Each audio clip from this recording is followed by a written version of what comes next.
Welcome to this broadcast of the Two World Podcast. My name is Ken, and I'm very, very happy to be part of this today. Today, before introducing our two co-hosts, a little bit of background of what we are about today. We are going to jump into another episode of a favorite TV show of ours from the 1990s, Northern Exposure. It's been a little while, and I want to mention also there is another podcast out there right now nationally called Northern Disclosure, and it started recently, and we invite you to tune into that one as well. It has a couple of cast members from the show hosting it. But today we are very, very happy to be here, and I'd like to at this time introduce our two co-hosts. First, we have I am Barney. And I am Jacob. Hey, and I didn't talk to the guys about this, but because it just kind of came to mind. The episode we're going to analyze is called Fish Story. And I don't know if either of these two gentlemen ever fished, but if you do fish, normally you have a fish story. Guys, do you have anything that pops into your mind? I'll kind of start because I had an extra 4 seconds to think about this. I didn't fish a lot as a kid, but I remember going one time to a pond behind I won't call it a monastery, but it was a place where there were female, I guess, nuns that were part of some organization. But there was a pond back there, and they didn't tend to come out and holler at you if you threw a line in. And I caught a small sunfish, and it was such an amazing, I don't know, helpless uh, guilt. It was just such a thing to get a fish on a hook and pull it out of the water that I can remember it now, 55, 60 years later, just that feeling. Wow.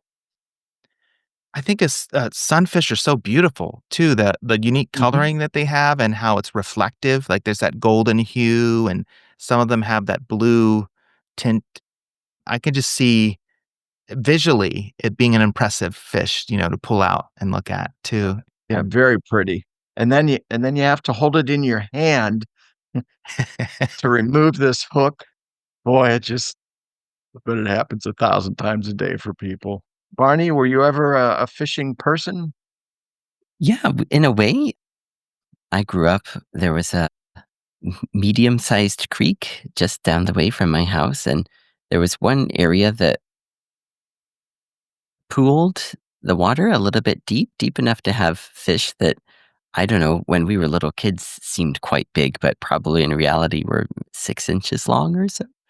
And we had, I think maybe each of us, probably thanks to my dad, had fishing poles, and we would bait the hooks with dandelions and other things like that. And I think for us, just the anticipation, the excitement, I don't know that we ever caught anything. Maybe we caught something once, but just the hope of being able to catch these giant fish was so much fun. But we did occasionally catch crayfish, and sometimes we'd take them in and ask my mom to boil them up for us and eat them with butter. And we thought, oh, must just be what lobster's like. And Wow. yeah, Nice. How did you get the meat out of the little crayfish? I've never.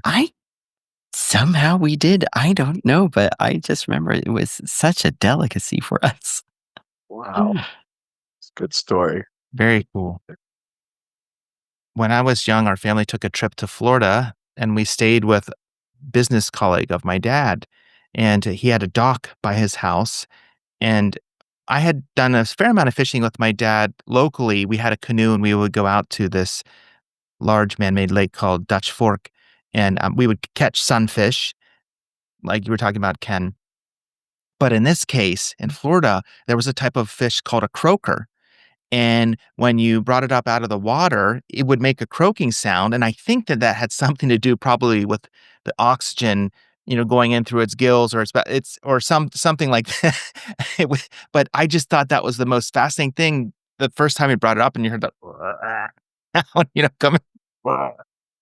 And I thought, "What is that?" And my dad's friend George said, "Oh, yeah, those are croakers, we have them here," and I just thought that, like, as a young child, that blew my mind that there's this fish that made a frog's almost like a frog sound, and, oh, you could catch him right off his dock, and his dock had all these barnacles attached to the side, and I thought that was just so fascinating looking at the barnacles and, fishing in the ocean or it's a different feel than fishing in a lake, so that was unique. So, a funny story just, to piggyback, when our son Micah was a little older and other our middle child, Aubrey, we were in the Chesapeake Bay area, and we were visiting my uncle, and we were staying in a hotel, and before we went over to visit him that day, we just happened to go for a walk, and there were people fishing off of a pier real close to the hotel, and one of the people was really kind there. They said, "Oh, do your kids wanna take a turn?"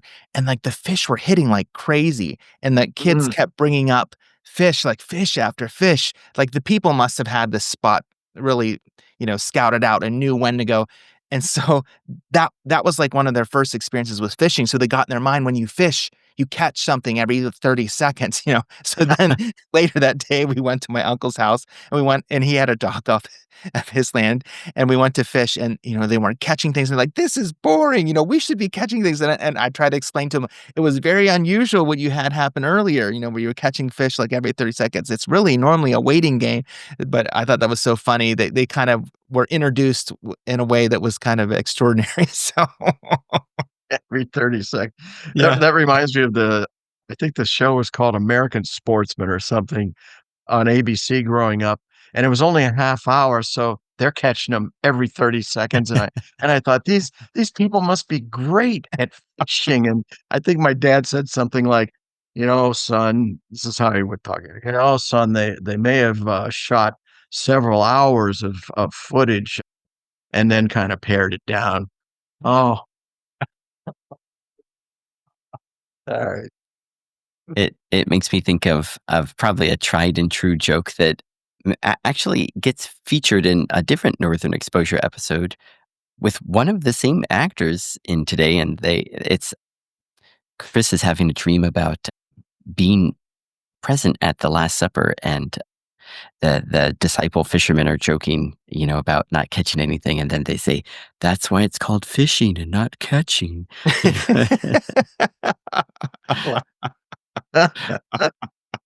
Well, that sounds like a good segue into this week's fish, which was an unusual fish.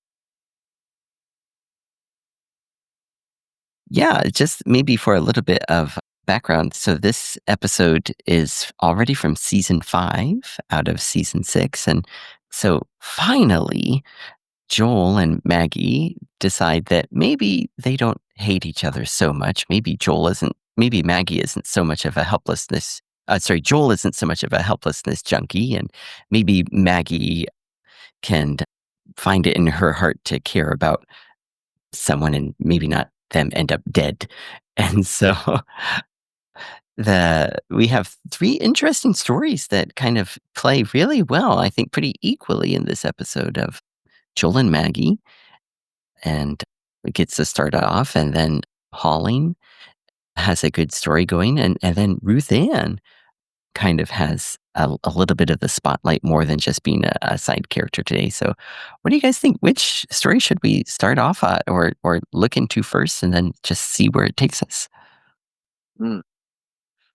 I'm sort of thinking maybe since you mentioned Joel and Maggie first, and they kinda let off the show, it it's the time of season for Judaism that it would be appropriate to have a Seder meal, and Maggie offers to host and make this happen for Joel, and Joel, does show appreciation for the idea, but says he feels very uncomfortable.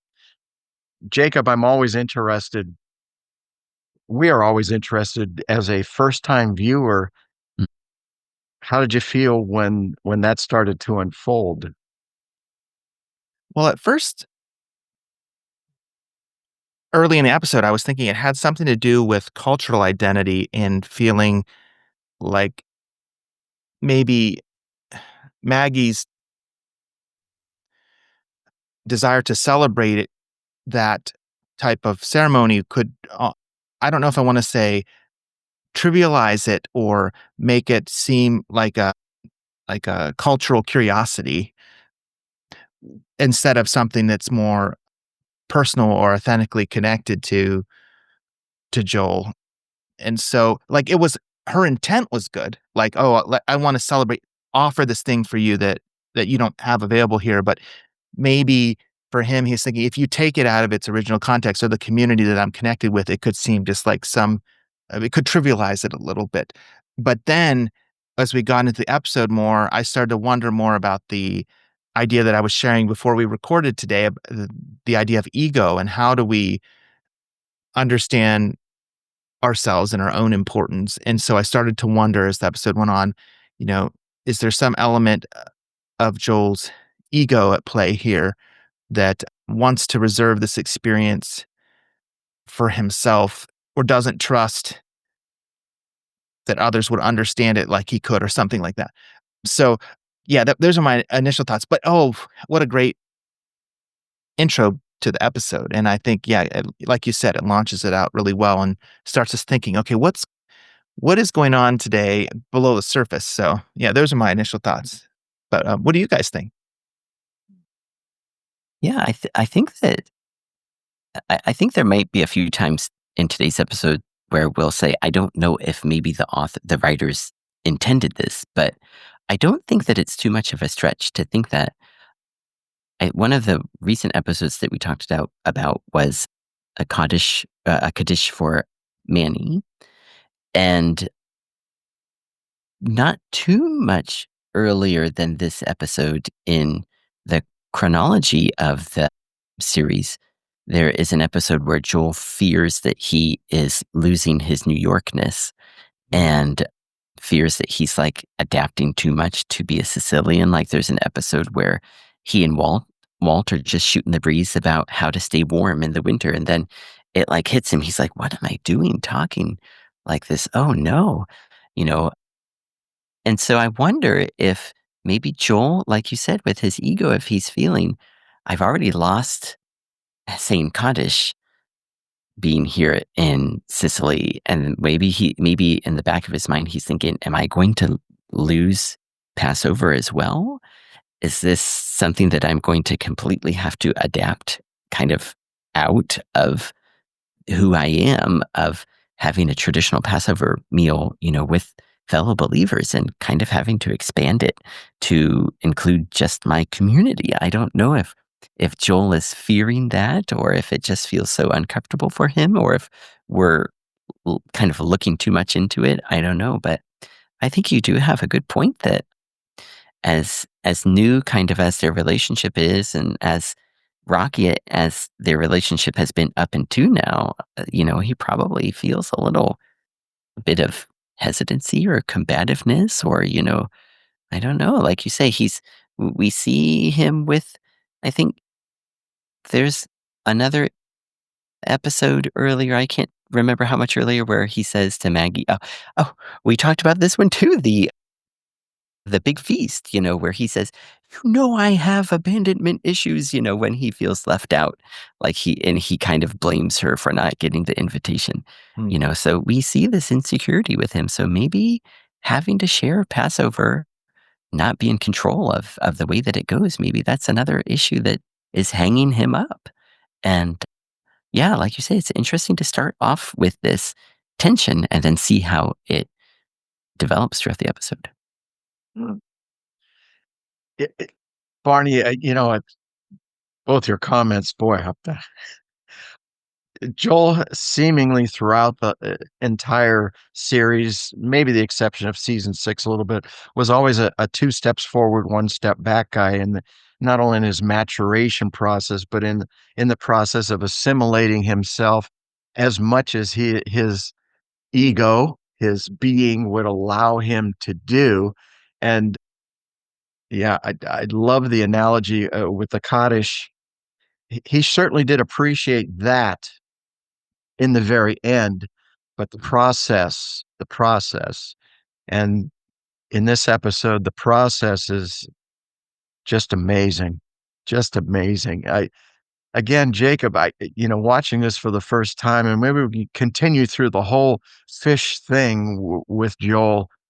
I'm so anxious to hear what how you reacted as things unfolded. If we can segue a little bit. Mm. So Joel and Chris and Ed, To yeah, Ed. Mhm. they go fishing. Okay, and Joel's lamenting women in general, and this is not a surprising thing for Joel, and then he hooks one. He hooks the goonie fish. Jacob, what were you thinking as he hooks a fish? Oh, well, I thought, okay, here's the central thread of the story. I mean, the title of the episode today. So this is going to be big. And I was thinking, oh, I was glad that he hooked it because he seems so unassuming about uh, the whole enterprise of fishing. Like he just is there enjoying the space.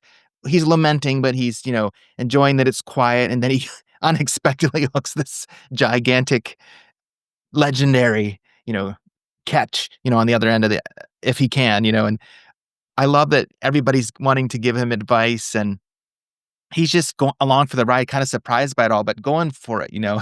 They bring out a special chair for him to sit in, and they set up a new pole, and they have a little is it a belt that he can kind of harness the pole, rest the pole in, and they got to have them all set up. And so yeah, I like that it was. I enjoyed it. I thought it was neat how it centered around him and he was kind of just like, "Oh, this is a neat experience," and everybody was excited. So, yeah, it was great. How about for you? Either of you? Barney? Yeah, I kind of thought that I think thinking back to maybe my first few viewings, I think, or my first time seeing it, I probably thought that, yeah, he probably would catch it or something, but, I shouldn't have been caught off guard, having watched 5 seasons already, 4.5 seasons, but yeah, knowing the way that the writers do and the way that the show goes in Northern Exposure, I should have seen something like this coming, but I don't know, maybe this ends up being a fairly religious episode, and I don't think that many people thought that it would go this deep into the content and be this heavy for a primetime show, and it was really neat what ends up happening when Walt falls asleep and here Joel doesn't know what to do and hops in a rowboat and off he goes. Mhm. And subsequently, then up over the side of the boat, seemingly from the depths of a very deep pond or East lake, Loon Lake, yeah.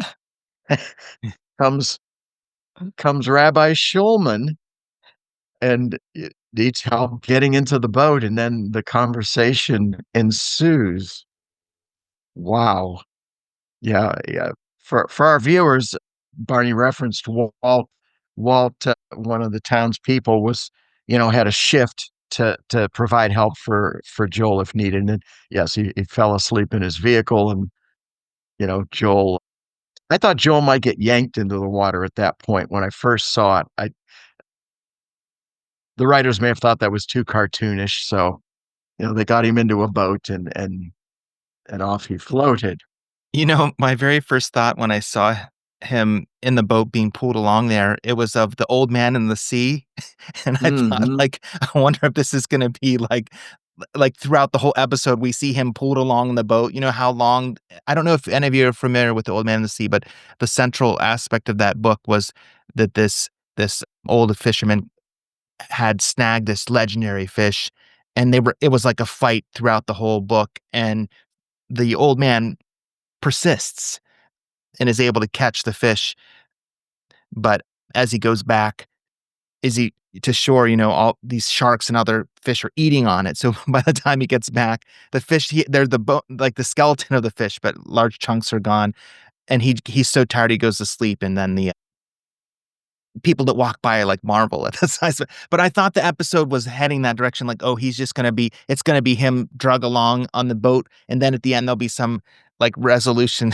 Like, but I didn't see it coming up when he would pull on try to reel in, and then as he pulled up out of the water, to see what it was his rabbi from back home. I was like very shocked and pleasantly surprised because it was such a fun conversation, an unexpected conversation, which, like you said, the show is masterful at doing. So, And then Rabbi Shulman uh, begins his lament. He Mm. speaks of how God is no longer referred to in the masculine, and and he's being forced to deal with a new female cantor. And I loved it when Joel said, "Rabbi, why are you here?" And right at that moment, I don't know if Rabbi needed to say it, but another central theme emerged, and as the Rabbi said, I'm searching. I'm Mm. searching. Oh, okay. What are we going to what are we gonna do with this? So, Mm. yeah.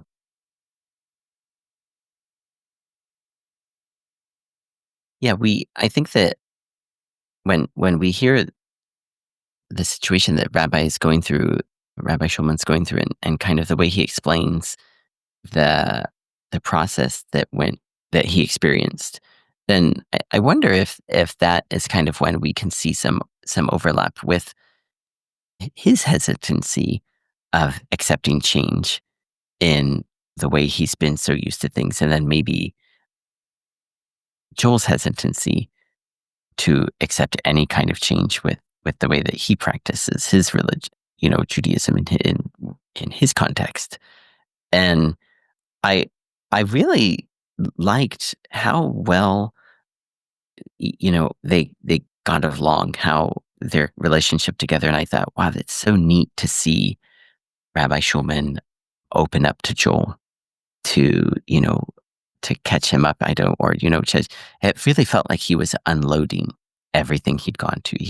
Had gone through. He finally found someone he could express all this to that he was struggling with, and find a way to help work that they could work through it together. And this also kind of sets up a theme of Joel and the rabbi working through things together. Hmm. And it makes me think, I don't know if this was intentional or not. Like I said, I don't know if this is intentional. We'll say this a lot, but I wonder if they're kind of painting a picture of what the writers thought that like a relationship in, you know, church or, synagogue, this kind of organized religion, of how they hoped that it could be. I don't know. But when you see them together, you think, boy, that really is a great relationship that they have together, to find themselves in a hard spot, but work through it together. Mm. Yeah, and then the rabbi at one point says something like, "Maybe God is on the line, Joel. It's deep and dark down there." I don't think I understood that. D Do you have a reaction to that, guys? Well, I have a thought because the rabbi mentions the story of Jonah as part of that Mhm. conversation, and you know, in Jonah's example, he's swallowed by a fish, and this great fish takes him to the destination that God wanted him to go in the first place, but that Jonah ran away from. And so the instrumentality of like the role of the fish in bringing Jonah to the place where he needed to be, even though he himself was kind of resistant to that. Like maybe Joel and the rabbi are in a place in life where they need God to intervene. Like God needs to be on the other side of the line, or God needs to send a fish, or God needs to do something drastic to get their attention, to bring them to the place where they need to be, like God did with Jonah.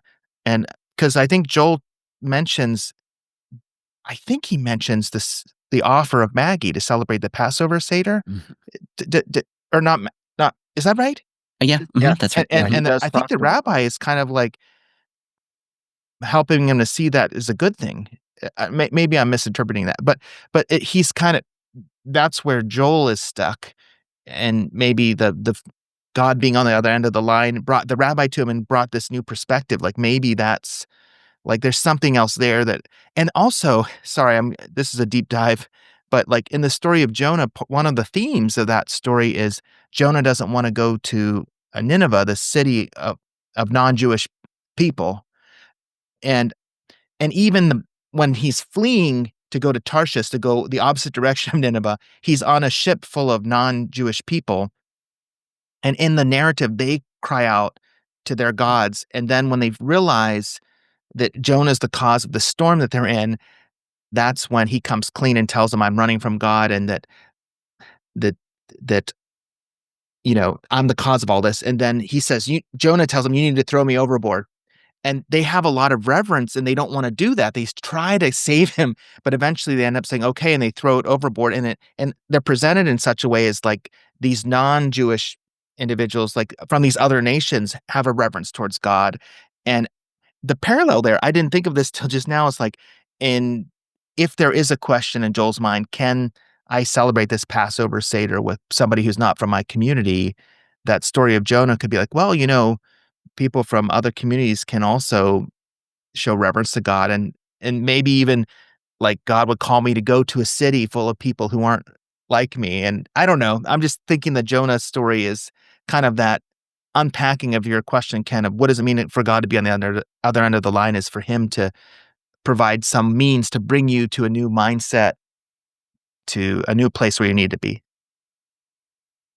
Yeah, maybe just to tie in with it, I wonder. I would think that probably Rabbi Shulman, being in his position of being a rabbi, probably was probably more sensitive to realizing maybe he is running away, and maybe he's thinking that, yeah, maybe God is the one who helped him get here, and so probably God is on the other line to try to bring him where he needs to end up being. And probably that's why he thought, maybe it's God on the other line down there. Ah, Uh, and nice. maybe within that, boy, guys, thanks for all of that, by the way.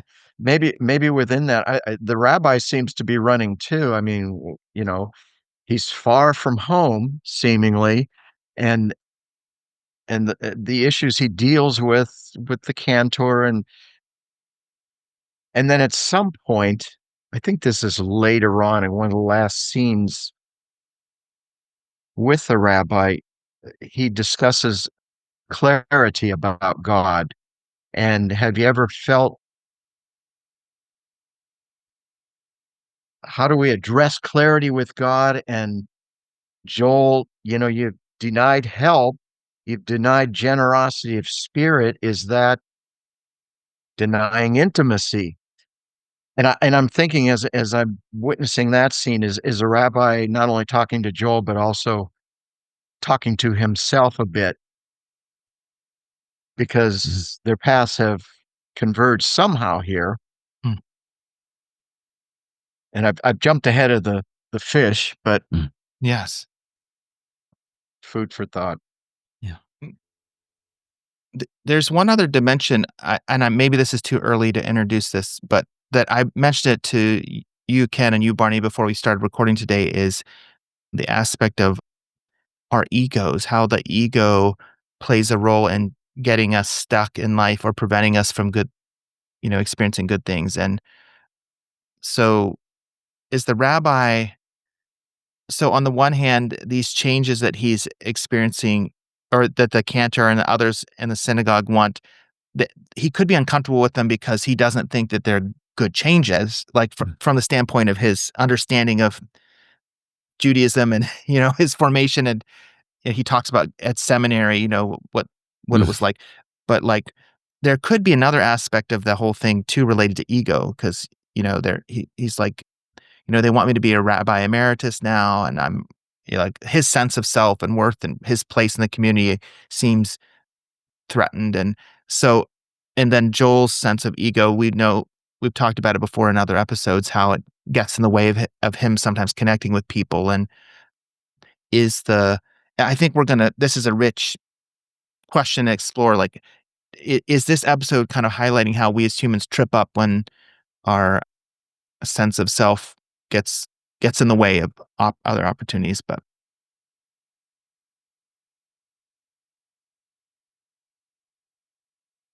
Well, should we I think maybe we're ready for the breaching of the fish. Yes. The fish breaches, and this takes, network television into one of those realms that Northern Exposure was famous for, that we're going to go inside the fish. I'm trying to think here. Barney, I think it was something you brought up about the things they Mm, find inside the fish. Do you mhm. wanna elaborate on that? Yeah, they both Joel and Rabbi Schulman find things from their youth. Like, I think Joel finds a Herman Munster baseball card, and he says, "I knew I didn't lose that," or something like that. And I can't remember exactly what Rabbi Schulman found, but they both found things from their youth that, or from when they were younger, that really connected with them. And I don't know. Again, this is a time where we're going to say, I don't know if the writers intended this, but the verse that came to my mind was, I think, from Jeremiah, where God was saying, how Israel has, kind of lost the love that they had for God in their youth. And I don't know if this is too much of a stretch to think that this is what they're reflecting on for both of them, that maybe they've lost something, that strength that they had when they were younger, and that they've gotten away from that, and this is God kind of beckoning them back to strengthening those relationships again. I don't know. Well, Barney, as usual, your exhibition of depth is way beyond mine. For me, more simplistically, it was sort of a rosebud moment. If you know Citizen Kane with Orson Welles, it was a very famous movie about, publisher Randolph Hearst, and at the very end of the movie, after all the wealth and after all the indiscretions, we see a shot of the sled he had as a youth, and, the loss of innocence, and it's not quite so pronounced for the rabbi and Joel, but I still felt like they needed a reference point of innocence again, and those precious little moments and things that brought back memories that should never be forgotten. And like you, Barney, I think of the writers in that, and I'm thinking, well, maybe, maybe not. Jacob, oh man, I think you guys have good reflections there. I don't have anything related to add beyond that, but uh, I But like what you're both saying. Yeah, for n- sure. now that we talk about this more, and then what we've talked about so far, now part of me wonders if this is just another way of showing both of them how stuck they are in loving the way things were. Rabbi Shulman was saying, boy, when I was in seminary, the last thing that they wanted us to be was edgy, or wow, I don't, it took him he was accused of dragging his feet when he was thinking, can I accept this idea of having a female cantor?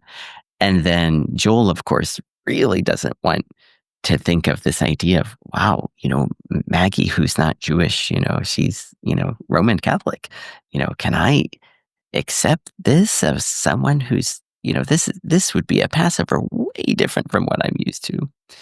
So I'm wondering if they're being if this is just one more thing saying, snap out of it, guys. You are focusing too much on the way things were, and uh, that's why these things are buried in the fish.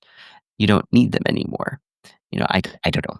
But they're not things that, I don't know that they kept them with them. They're not things that things that they left in the fish, left buried.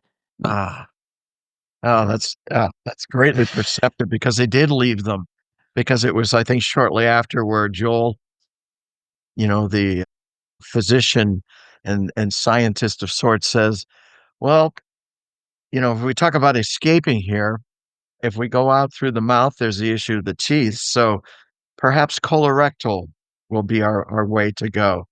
Uh, oh, a little bit of humor. This episode didn't quite have the humor of some of the others, but laughable moment. Oh, I think there's something there, maybe we'll see as the episode unfolds for the idea of change in general. We'll get to it later, but in a later part of the episode where we have the adventure with the biker gang and how they're aging and how that change is hard. It's hard realizing, that things from the past are different now and how that looks. We can get into that later, but I think you're onto something, Barney. That's a thread here in this story that will get fleshed out elsewhere, like the how it was when we were growing up and what we think it should be like now, and how we embracing what is now can be so hard. And there's a letting go of self and of that aspect of that surrender of that the way things were. That's painful, but it's part healthy in the long run. Yeah, hmm. Letting go of self. Hmm. Mm, yeah. mm, Yeah, mm, mm. that's good. Should we there are Let's two other yes. very important plot lines to follow. Where shall we go? Do you want Yeah, to go should to we the look at painting, or is that yeah, that's great. Sure. Mhm. Yeah, early on, we see Holling has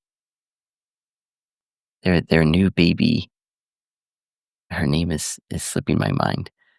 Sandy. Miranda Bliss, and he's working on paint by numbers, and Shelley is so supportive. She's such an encourager. I mean, she was a cheerleader, and here her cheering comes again, just saying, "Wow, look at the depth of these colors, and wow, look at that pond. Oh, I could just put my toes in there right now." And she says, how much she likes it, and he's very proud of it too. And and and then of course, a little bit later here comes Maurice to rain on everyone's parade, and then that really sends, when Maurice says, oh, well, I'll just, take down my, Matisse or Monet and, Holland, hang up an original Vancouver, so, you know, poo-pooing everything. And that sends Holling for a tailspin. And then it's interesting that, as the only other artist that he can think of, he goes to Chris and offers him his little kits of paint. I don't have any use for these anymore. And Chris tries to be helpful, but in his own way of trying to, you know, look at the philosophical view of what is art. You've got to, the art isn't what you create, it is the process of creation that is art, and then Holling can't quite grasp that. He just wants people to like what he makes. He just enjoys. Yeah, I think we get the sense that he enjoys making them, but he really likes what he paints and doesn't want people coming into the bar poo-pooing on everything that he does. Mhm. I was surprised with the interaction between Chris and Holling. I really thought Holling going in seeking comfort and affirmation and really didn't get it, which was almost anti-Chris, but Chris the great philosopher was very honest and forthright with what he felt at the moment, and it's so hard to accept that oh, you're just so sad for Holling that Mm. now what's he gonna do with he's got all this spare time where he's watching the baby and he was so happy and proud of his work and even I think later Chris said, "Holling, once you finish it, it's not yours any longer. It's out there and it belongs to the public." Woo! Tough. On the you know, on the heels of Maurice, not unexpectedly destroying his ego. Oh my. Yeah, and this part of the story is what really made me, you know, latch on to that idea of ego because Chris specifically says you got to get the ego out of the product and focus more on the process. And he has Holling burn that initial painting as a way to visibly dispel that sense of ego that he invested into it, and so he could kind of start again in a fresh way. And I think that's a really interesting part of the story is, yeah, how much are we looking for validation in what we do from others versus enjoying the actual act itself, or the meaning that is inherent in it authentically for who we are and what it is, and how often seeking after the approval of others limits that and downgrades that and distracts us and steals our joy. And so it's a profound. Chris is so profound, and philosophical. I think it's a really profound piece of the story that I think can kind of be applied or plays out in other ways than some of the other parts of the episode. But And actually, in kind of an ironic way, we see Holling really just bearing his soul to Chris. We see a lot of innocence about how he just has time on his hands. This is just his hobby. It's just something that he likes to do. And then we see Chris and his ego, as Chris is, a serious artist. He works with metal, but the things that he really gets into the act of creation when he makes the things that we've seen in other episodes.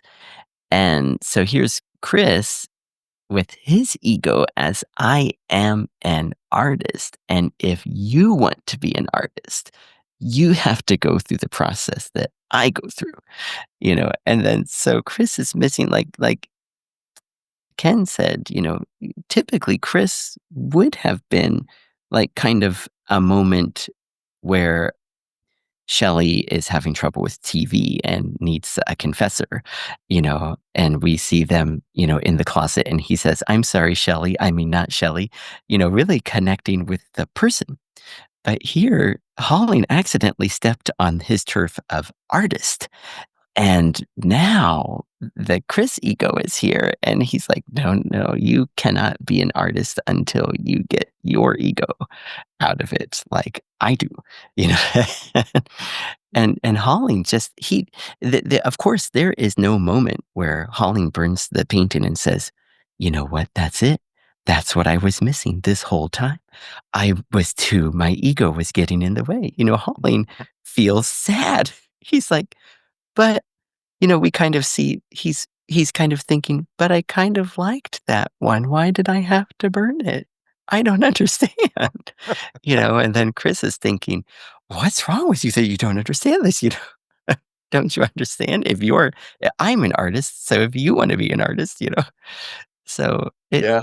poor Holling, wherever he goes, the one person supporting him and supporting him in the end, is his family, especially Shelley, and it's so neat how she cheers him in the end, and and then maybe maybe he actually gets a sense of ego to not feel so connected with how everyone else appreciates or thinks of his painting, but he says, kind of look at me. I added my own color here. I didn't exactly paint by the numbers. I mixed my colors and look at how kind of nice this is now, where he's kind of thinking, what, maybe I am an artist. So in a way, he brought some ego into who he is to appreciate his painting.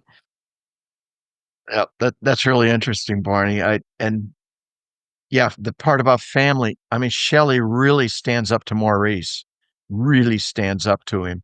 And I knew that would have an effect on Maurice because of his undying love for her. Yeah, you've opened my eyes to Chris really being consistent about what he is and his view of art. Because even in the end, what was it that Holling said near the end? Chris says it's all in the doing, but I think it's in the having. So I'd like to throw that out because that was one of my questions to you guys. the word having, what is Holling saying at that point?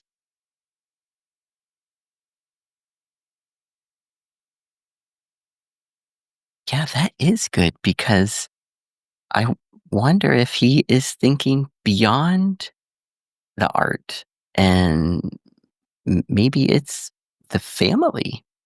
Maybe maybe this is again, I don't know if this is what the writers were intending, but Chris and Maurice are on their own.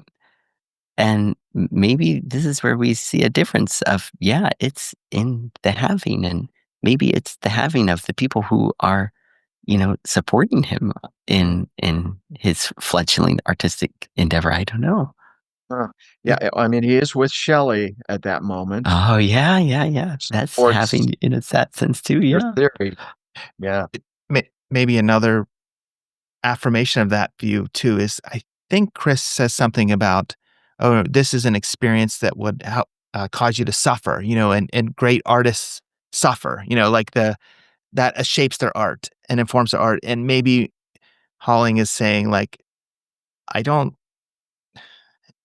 like and do this art.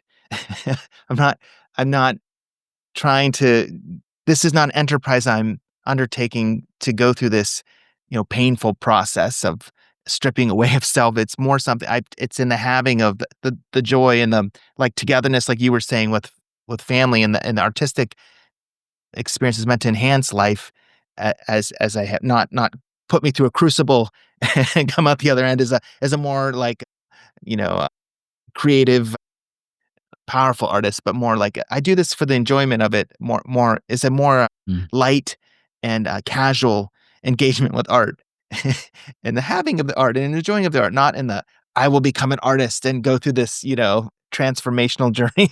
Maybe it's I don't know, but that would kind of dovetail with what you were saying. I think Mhm. Right. so. Yeah, yeah. I'm sort of surprised although Holland had to become defensive because he was being attacked from many sides, to just say, folks, it's a hobby, and I derive great enjoyment from it, which may be hard for you to understand as Chris, you an artist, and Maurice as well, you, Maurice, being Maurice. But Mhm. yeah. Hmm. Yeah, and I like how in his story, how we kind of see Holling was just fine. From the beginning and the end, he's in the same spot. Maybe there's a teeny tiny bit of improvement, but basically where he was at the beginning is where he was at the end. And so his life is very good. He didn't really need anything, but it was a fun part that they added, that they were able to add that to today's story. And yeah, we do see this connection of ego, and then Holland is searching for something too. He's trying to search to figure out what is he doing with this painting? Why is he painting? Is there more to it, or is it just a hobby? But we see that he was right all along. You know. Mhm. So, And mhm. and Barney, you had asked us offline about whether we had experienced anything akin to this as far as hobbies we have or had. And what it reminded me of immediately, when I was a little kid, 10, 11 years old, I was a baseball statistics nerd. And I had this little baseball card game. And sitting alone, I would write out lineups of the Cleveland Indians in pencil and like a line score in the newspaper, and I would play this game with them, and I would keep track of their batting averages and the pitchers' earned run average, all these things every few games. And I thought, who could I share this with that wouldn't absolutely laugh at me? And I shared it with none of my friends in the neighborhood. I just, I just thought, and maybe I should have been prouder of what I was doing, but it just felt like they're gonna laugh at me and they're gonna give me Maurice. Mm. Any hobbies of you guys that, that come to mind to draw an analogy with what Holling was going through, or Well, not to jump in here, Barney, if you had something to share right away, but if it's okay, I'll just mention I'm sitting here in my hobby area in the basement. I have a big part of my comic book collection behind me on the walls there. And I remember in middle school when it was starting to become cool to hang out and do more social things and starting to become friends with girls, and like the comic book collecting at that time was a little bit on the fringe, and so you kind of downplayed, "Oh, yeah, I collect comics," or "I read comics," and to some extent, video games were that way too, and I'm a big fan of video games now, but I was then, and I kind of downplayed that, and interestingly enough, the broader culture, I don't know how this happened, but there were a series of superhero movies, like, and that became a genre and film that was very popular and with cinematic universes. And so comics now there's kind of a popularity to that geek culture now that wasn't there quite the same way, I think, when I was growing up. And the same with video games. There's like a whole video game scene now, even to the point where there are esports and people will have social gatherings around gaming and such. And so, anyway, long story short, in my own life, yes, I too, Barney, pardon me, I too, Ken, would keep that from certain friends or wouldn't talk about that Mm. because I was afraid, oh, they'll think that's too much of a geek thing or too silly. But now as an adult, I mean, it's not like I'm spending all my time with video games and comics, but there are hobbies on the side that I enjoy that I'm more in touch with myself and comfortable being who I am. So I'll tell people, oh yeah, even if I think that they might not, collect that themselves or be into it, because I'm more willing to just be myself and realize and maybe the broader culture is more accepting now of those things. But anyway, that's my story. So yeah, how about for you, Barney? Yeah, mine is a little bit similar, I think, but even when I was in university and college, my friend, I've finally found like a group of friends that I really could be myself with and, open up to and like the things that they liked and they liked the things that I liked. And, I think it was also, I remember a time where just because my friends and I played, video games that were more, computer games that were more centered on thoughtfulness, strategy and, you know, equipping your adventurers, with different items and whatnot. And, thought also as nerdy, because it's not like we're doing first person shooters, where we're taking on the bad guys and, using bombs Mhm. and grenades and guns, we're using swords and crossbows and, magic spells. And, some people but I think that maybe I don't know if I had just a slightly more balanced interaction with the people around me, that probably the wider group of people that I hung out with and, talked with in classes, that they probably perceived me as thinking, why are you spending your time with them? And then I remember saying to someone on my floor, I said, well, they're my genuine friends. I really genuinely like them. There's nothing wrong with them at all. Based on what their hobbies are. I'm so happy that I found these people and they'll be my friends forever, but yeah, you never know about the things that you like. And if you can find people, you know, if you have these weird hobbies or interests or, really go in on deep dive on certain things that just really float your boat and you're really excited about. But yeah, you sometimes have that notion that maybe not everybody or maybe not a lot of people feel the same way that I do. And it's pretty depending, especially depending on your age, it's really putting yourself out there, admitting, I don't know, expressing that this is part of who you are.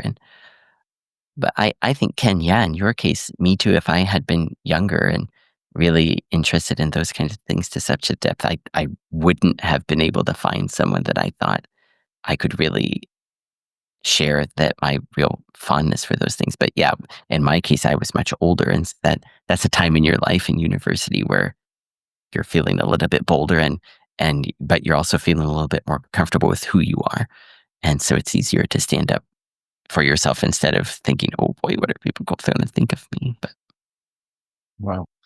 Well, it's been very interesting to hear your reflections on hobbies. Maybe to conclude this section, then I will tell you, since I retired, I thought back to that simplistic game I played as a 9 and 10-year-old, and I created a baseball game using only a deck of cards. And without going deeply into this, there is some strategy involved. I was never a video gamer of any magnitude. I think they're just cool as all get out, and just amazing that you guys are into that. And computers being the wonder that they are, I created spreadsheets where as I play the game, it totals up things automatically. And when I stop every few games for the statistical end of it, it's computing all the batting averages. All I have to do is put in, the at bats and hits and so on. And I have found that to be a great respite from life as we know it. The games don't take very long, but boy, it's nice to be able to share that and feel comfortable in this surrounding, although now the whole world knows, and that's what our world is in viewership. And finally, I know my mom used to watch me, and I think she had a curiosity about it. We didn't have a real conversational relationship that way, but I think she sort of understood, being a mathy, nerdy kinda guy, that this appealed to that side of me. mm, So, mm, mm, mm. well, we have one major plot line left. Wanna take us into it? Yes, Ruth Ruth Ann is getting bombarded by people who think that she's an AM PM, that she's a convenience store, and she's trying to lock up and she's trying to she's already finished the books for the day, and here's Chris, man, I've been having about this dream about these chips. I've just got to get these chips, and making a mess of her store. And then when the the buzz is on about this fish, and Hayden needs to find a disposable camera, and surely she's misplaced it somewhere, and let me just rummage through your display, and everyone is getting just think that she's there at their beck and call, and then that's it.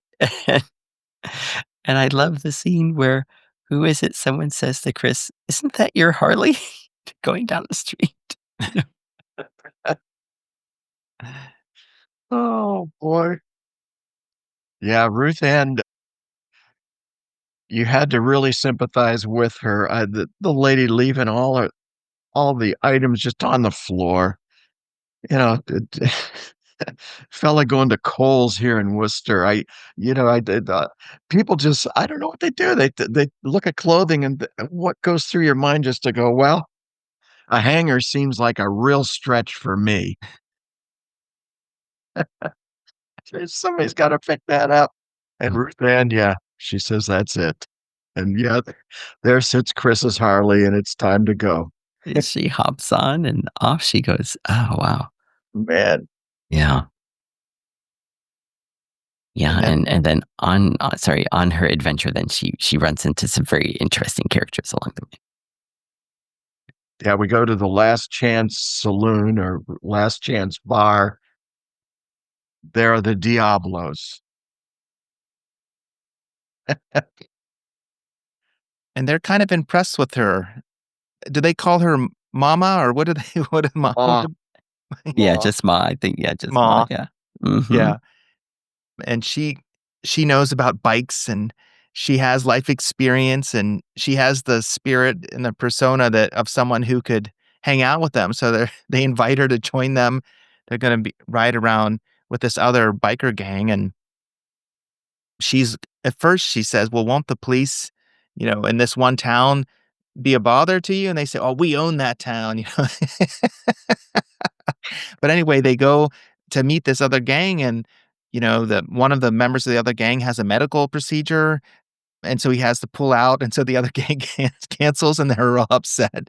So they're gonna go along and keep riding, and they end up making a pit stop at another convenience store, and they're in there, and they start talking about their own physical health and ailments they have, and some of them are acting a little cantankerous and a little bit demanding of the clerk who's working at that store, and I think Ruth Ann sees that, and it's like a little parallel to her own experience, and I feel like she's kind of all I mean, sh kind of all done and ready to go back after that, and I'd love to hear what you guys think of that and how that concludes and her motivation for returning after that experience, and maybe how it ties in with some of the things we've mentioned.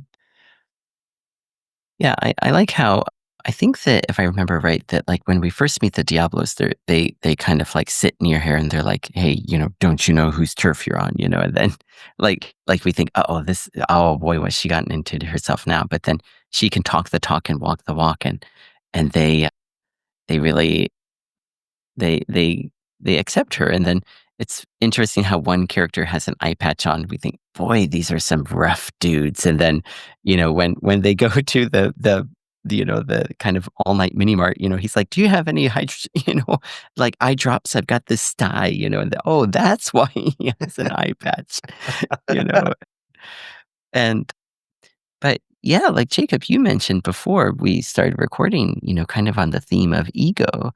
I think the leader, when the other team isn't gonna, the other team, when the other gang isn't gonna ride with them, and then the other two guys are kind of like, should we just call it a day? And then he's like, "Am I not the leader of the Diablos anymore? Are you trying to tell me that you guys aren't, committed to being in this gang?" And we see that they all kind of have to struggle, like you mentioned too, Jacob. What's our identity? What's our investment in this gang? Especially as we're getting older.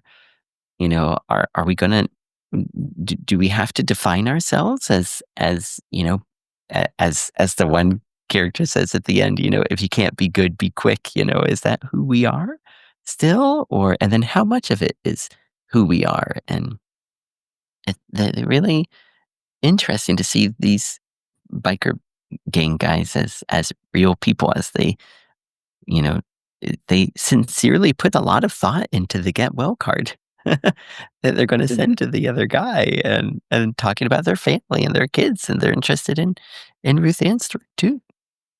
Yeah. Yeah, again, back to the initial scene in the Last Chance bar, you got indications pretty quickly of what they're gonna do with the gang aspect. Because yeah, the eye patch and that, you wonder if Ruth Ann's in some sort of danger, but I think Turk, the leader, that was Turk, right? Turk almost immediately says to Ruth Ann, "Is that your Harley parked out there?" And Ruth Ann says, "Yeah, you're blocking the handicap ramp." So we Okay. moved it for you. We're gonna we're gonna we're gonna soften these guys a little bit right from the get-go, and yeah, then, later on the phone rings and I think it was Tiny, "Oh, we got the orthodontist appointment in the morning," and so you got a certain softening, but yet the ego remains, it was still there, are we not the Diablos? And then I think it's subsequent to the convenience store. Or was it in the convenience store? Turk's got his schedule book out, and they're rifling through dates to, next Saturday. No, No, Saturday, just when are we not going to gonna ride work, again? Yeah. and I'm glad they softened them. We didn't wanna Mm. see a motorcycle gang that was, terrorizing poor Ruth Ann there, and yeah. So, and then was it Ruth Ann that said, "I think I've run out of road?" Mhm. Mhm. Thoughtful writing there. Yeah. Thoughtful writing. Yeah. Yeah, I couldn't guess how that part was gonna end Mhm. the first time I saw it, and it was really neat kind of at that last scene where everyone's kind of bringing themselves back to reality, and I think even the one person is asking Ruth Ann questions about running a business and how's this new change going to impact Medicare or Medicaid or something like that, the insurance for my employees, and then she knows, and, she's teaching them, but the interesting thing, I guess I never ever thought this too deeply about this one, because what Jacob mentioned about how her noticing how they're treating this other person who's exactly in her line of work, when he's like, guys, I just want to, I'm happy to give you ice cream, but I just want to close up for the day. And then their little bit of bikerness comes through, and they're like, no, give me, hit me again. And he's like, oh man, come on, guys. But that never dawned on me that Ruth Ann would connect with that guy. But yeah, of course she does. That's exactly what she was going through near the beginning of the episode. Yeah. Yeah. A brilliant tie-in. My Mm, goodness. I thought maybe Ruth Ann would react more forcefully mhm. to the way it was being treated, but yeah. Mm.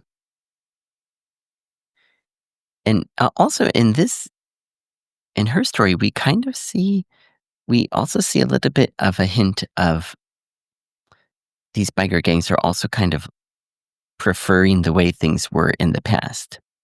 I think one person was saying how, the biker movement was started by the GIs in 1940s who weren't, they didn't want to accept what they were being given.